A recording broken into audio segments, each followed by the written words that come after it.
Departmanları ve çalışanları tanıdığımız takıma hoş geldiniz. Hoş buldum Sefa Bey. Bize biraz kendinizden bahseder misiniz? İsmim Sevcan Aker. Blok Moda'nın imalat müdürüyüm. 25 yıldır bu sektörün içerisindeyim. Modelistlikten gelmeyim. Blok Moda'da modelist olarak 5 yıl görev yaptıktan sonra 8 yılda modelhane şefliği yaptım. Daha sonra 1 yıl kadar imalat müdür yardımcılığı yaparak emekli olan Sayın Haydar Polat Bey'den imalat müdürlüğü görevini devraldım. 1 yıldır da imalat müdürlüğü yapmaktayım. İmalat müdürü ne yapar? İşinizi anlatabilir misiniz? Örme kadın erkek dış giyim üretimi yapan firmamızda 157 kişi istihdam etmekteyiz. Kesim, dikim, paketleme ve fason üretim gibi üretimin sahalarının planlanması, yürütülmesi ve sorumluluğudur. Ürünlerin müşteriye teklif edildiği ölçüde, tuşede, sağlamlıkta ve estetikte üretilip teslim edilmesine kadar olan süreçleri yönetiyorum. Bu 157 kişinin ne kadarı size bağlı?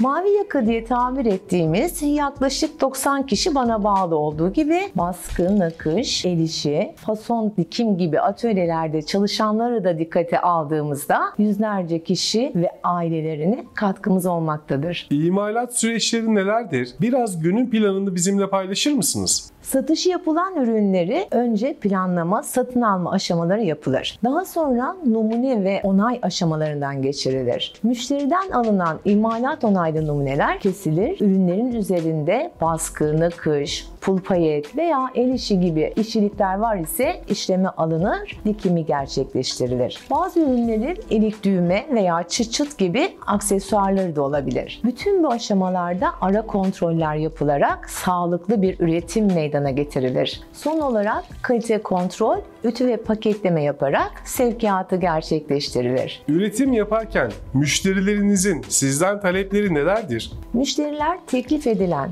yani anlaşma yapılan ürünü eksiksiz, estetik, ölçüsünde ve zamanında almak isterler. Bunları ürettiğimiz ortamlarının ve çalışma şartlarının da Dünya Çalışma Örgütü kriterlerine uygun yerlerde yapılmasını isterler. İşletmelerin sağlığı, yangın güvenliği, emniyetli ortam ve işçi hakları müşterimiz tarafından sürekli denetime girer. Avrupa standartı olmazsanız Avrupa'ya ihracatçı olamazsınız. Kendiniz için ilerleyen yıllarda hedefleriniz nelerdir? Tekstil sektöründe profesyonel yaşantı içerisinde imalat müdürlüğü zirve noktalardır. Bundan sonrası genel müdürlük ya da patronluktur. Zaman neler gösterir bilemeyiz. Şu an var gücümüzle çalışıyoruz. Zamanı gelince her şey yolunu buluyor. Bir kadın olarak imalat müdürü çok görmüyoruz. Zorlanıyor musunuz? Yıllarca modelhanede ve imalata yakın çalıştığım için kadroyla veya fason atölyelerle iletişim kurmakta zorlanmıyorum. Çalışan kadronun deneyimli ve profesyonel olması da